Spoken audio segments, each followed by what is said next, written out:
Now move to Germany, and after weeks of political drift, the Conservative leader Friedrich Merz has unveiled a long-awaited coalition deal with the centre-left Social Democrats known as the SPD.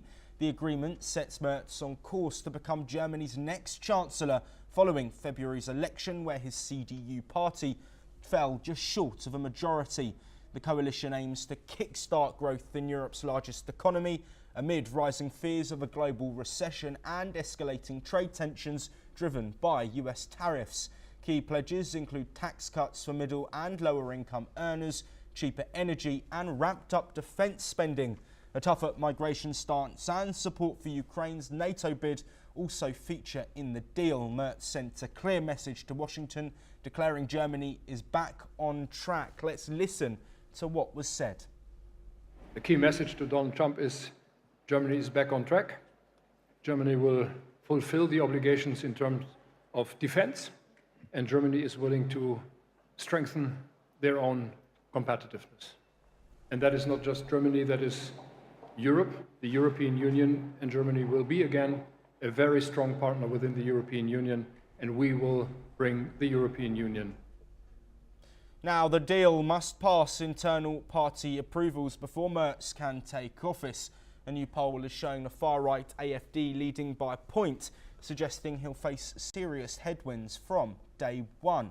Well, joining us again to discuss this matter is Scott Faulkner, head of Eagle Enterprises, a security firm based in Washington. Scott, thank you very much for joining us. We have been expecting this coalition to be formed, but I just mentioned the AfD, who have been gaining popularity in Germany. What challenges do you think Friedrich Merz is going to face as he forms this government, specifically in Germany, first of all, with the political instability surrounding cost of living, migration and other key factors? Well, certainly throughout Europe, we've been seeing this immigration issue being a driver that has affected a lot of different parliamentary elections in the last couple of years. So what Merz is really trying to do is steer a middle course. He doesn't want to go radical and that's why he chose the more, the left-wing coalition partner to come up with, 300 and I think about 26 seats that give more than a majority, as opposed to going with the far right.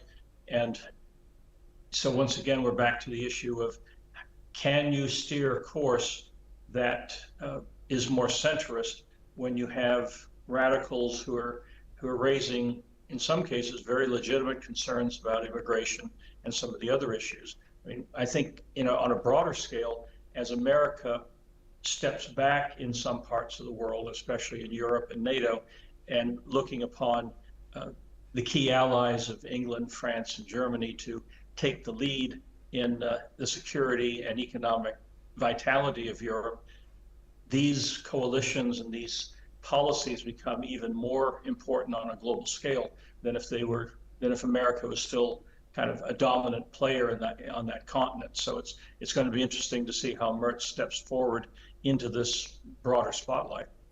Absolutely. You mentioned some of the geopolitical challenges facing Germany, Europe's largest economy, also a key player in support for President Zelensky in Ukraine in their ongoing war with Russia. How do you think that Merz will tackle that continuing issue, and how do you think he will set out his stall in support for potential peace in Ukraine with Russia? I think to some extent, Trump's effort to try to normalize Russia and bring him to the table seems to be faltering. So I think there's going to be a stronger effort to strengthen Ukraine's hand at the bargaining table, knowing that a bargaining table is probably the case. Unless Europe or the United States came in with far more military support than they've provided so far, we're dealing with kind of a stalemate that is still really a stalemate. There are days that looks like Ukraine's got the upper hand, other days when Russia seems to have the upper hand. So I think that Germany, being the largest power in Europe and also expanding its military, is going to be a key part to hopefully strengthening Zelensky's hand as we move toward the negotiations, which may or may not happen sooner rather than later, because Putin still thinks he can wait everybody out. He still thinks between North Korean troops, and there's even been some captures of supposedly some Chinese troops, that he's going to be able to win the attrition war over Ukraine.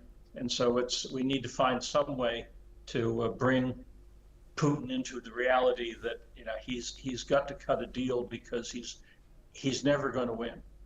Yes, Scott, we are running short of time in this discussion, but very briefly, how important is Merz's relationship with Trump, with the ongoing global instability on economics and also in regards to the ongoing war with Russia and Ukraine? Yeah, well, I know that Merz has had a couple cross words with Trump, but I think behind the scenes he realizes that they're on the same side. Europe, Germany in particular, and America is on the same side in terms of wanting a stable world, wanting a peaceful world, and wanting a world that is more freedom-oriented than tyranny-oriented. So at some point, those basic ideals and basic beliefs are going to win out.